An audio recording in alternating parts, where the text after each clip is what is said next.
Welcome to TradeTheNBI.com. This is Jonas Reports for the 21st of April. Lot to get to. Let's get straight to it. So we noticed the weakness developing right here as we saw the magenta crossing down below. At the same time, we had red under the blue.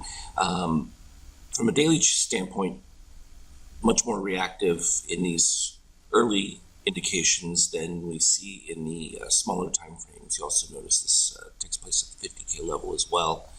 And, well, you saw the effect of it. We blew right below everything pretty quickly.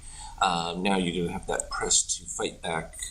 It's hard to see what the DO fast is right there. 41.31, 41.35 range is where it's at. That's where they're going to try and get back up to, and so that we'll see.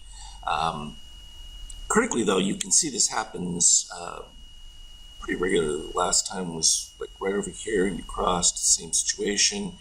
It was a little slower over here where it crossed below, and we had a couple of, just modestly down days, and then the range between the two started to pick up, and that's when we started to get the volatility. Of course, as long as white is under the 10 level, when it comes across above zero, that's when you tend to see a bit more exacerbated move to the downside, particularly if you still have that red under blue. And then as soon as the pivots take place, that's when we saw the rise taking place. I'm going to go ahead and put up the 50K. If we look at the 50K, similar situation where it was right about here, crossed over, blew under. And as I said before, there'll be a secondary adjustment. This is regular PNT2. Just see if we flip to the 2A. Hit price. You can see the difference in how that looks and the turnaround move that we're seeing develop right in place now. And consistently, negative shakeout. And what we've got here is no steel reset, except for the right here it reset.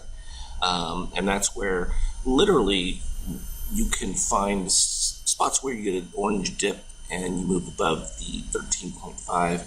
You tend to get positive bounces. If that's what's going to take place here, they tend to be short-lived though, and that's really what you see happen quite often with those. Is you get a short burst and then it fades, and that's important to note because you'll be able to see it here because you get the pivot back down, and that'll reflect the change. From an NQ standpoint, same situation.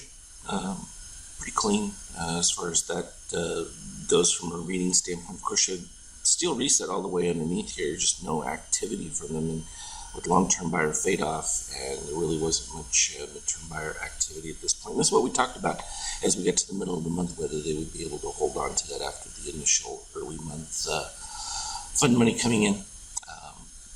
And of course, I think I mentioned it before, we have that positive extreme at 40.21 looming, and like we talked about, when the sells come, that's where it's going to go for the NQ. It's down to 13.3, so the potential is there. It's just a matter of following reads. Doesn't mean it's going to happen all at one time on the sell. You may get a couple of pops in between and then a breakdown, but overall it gives a pretty clear indication. Of course, there's been some push into gold as some of the inflationary pressures in the real world, not necessarily the government numbers, are starting to have an impact.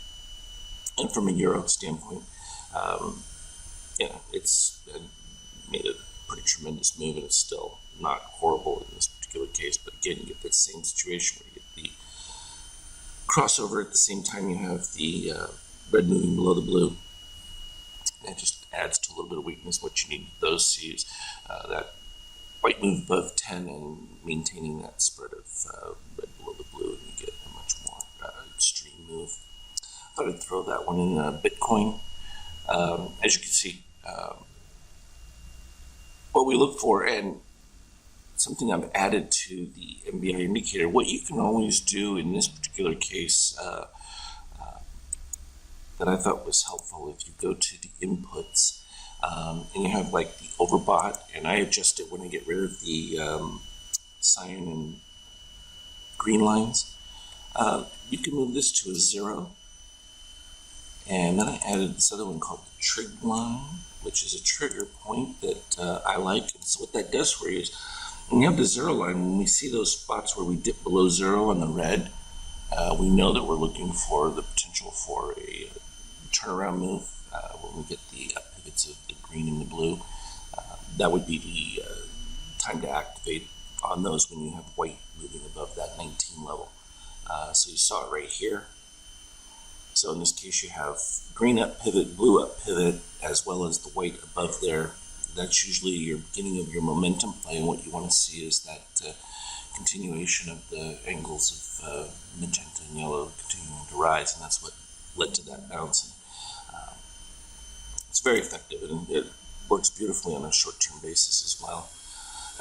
Turning to the intraday, a lot of good stuff was taking place there. So we had that buy setup from the previous day on Monday coming through, and then the slow collapse started, and you can see here where it starts to take place, just like we talked about with the blue under, but when it's at this elevated level, it can still work its way back. What you're looking for is that rise of the white there when it finally took place. The violet candle here jumped into it, and it was a beautiful move. And of course, the new white dot by configuration within there, I hadn't changed it. I changed it from dark gray to just green. That way it makes it simple.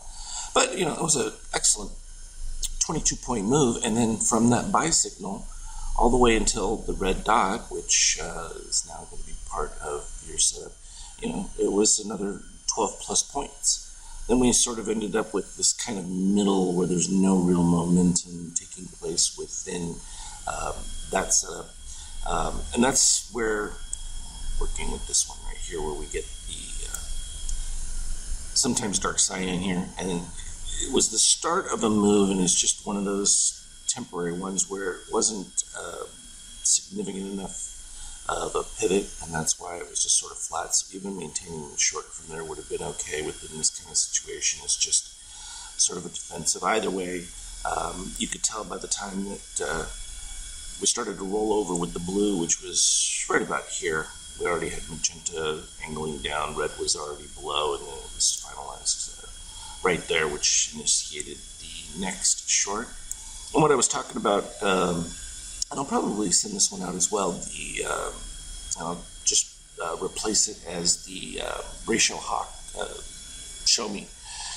This is when we get into what I call negative oversold kind of situation, where you're not really looking at buy configurations as long as those yellow and the dark brown dots are popping up, and it's pretty effective within that range. But again, another 11-point move before we ended up with that white candle, which was a decent setup. But here's where the DOC comes into play. You'll notice no steel reset, and there's that pop above 13 that I was talking about that usually gets you the momentum. When I see that, though, I know that as soon as I dip back below the 7 range, I'm probably going to start to see softness, and particularly if my readings start to fade within there. It becomes one of those where I'm more defensive on that and just looking for break-even setups to get out of that situation, because there's just no momentum with it when we start getting this trailing of the magenta and yellow going sideways. And that's what you get in the bull runs. You can see it right here. This was a perfect example of it, where we just started to rise within that bull configuration. But that led to a nice decline before the next MBI signal right there, which was an excellent one from this particular point. The 18 went all the way to 22. I mean, it sometimes takes a lot longer on the bull side to get a third of what you get from the quick drops of the short signals. And that's just typical of the market. But again, you can look at that crossover took place there. The verification was the white moving above that red, and then just maintaining that soft. And you can see when we started to go sideways with it, across with the magenta slightly above, you ended up with pretty even holding pattern right there, and not conducive to a buy. And that's where I'm working with these numbers up here and finding what I want is the angle from that pivot to really be in an up motion versus just this kind of flat neutral. So I worked to get rid of that setup. But even still, as I was showing with all these, I mean, by the time we end up with the whole day, it was roughly 60 plus points of these pretty solid gains. I mean, the long that I put this one up on the Skype chat just as it was happening from the 18, and it went all the way to the 26 right there from close. Of course, I knew before the signal came in, when I saw this breakdown right here, I was already setting up for the potential for a short. And what I'll typically do when I get this kind of situation is the white was rising. What I did was I took the low of this bar, the 2650, and as this starts to play out, if we move to the middle count, maybe this is sort of an advanced play for those of you that like to day trade, I start my short entry with the lows, and as we start to rise, I start to bring it up as we get near the close, particularly if the readings are continuing to hold in my favor. And then literally, once this continued to break down and I saw the move starting with the opening of the bar, I was able to capture it higher. And it's just a few extra points, but it's just a more advanced play to not having to wait all the time until the close of it. Because sometimes when these bars dip, it's pretty fast, and then you find yourself trying to chase a decline in there. And so it's important to be able to recognize where this is developing so that you can be ahead of it and have orders ready to go. So, and then that was actually a nice short. I closed out at the end of the day, which was literally right there. And so from that 26, we talked about it on the Skype chat, I was expecting a post-close dip. It was another extra 6 points, but tallying all those up, I mean, it was well over 60 points within that day. Not bad. Now, I wanted to show with these white boxes exactly what I'm talking about, the difference between when you get that magenta candle, and even though it came across here, everything's starting to fade quickly. And the difference being what we're looking at right here, it came across, but as it dipped, we got white under the 10 here, no. And you'll find that makes a big difference, particularly as it's starting to rise up to it, which is the same as this one here.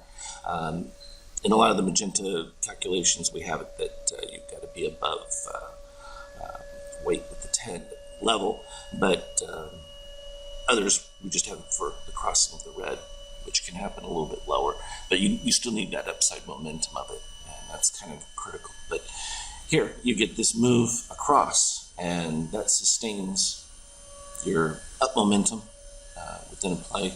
Here we had 2 positive extremes coming back to here, and that's all that happened was they just filled the positive extremes in those.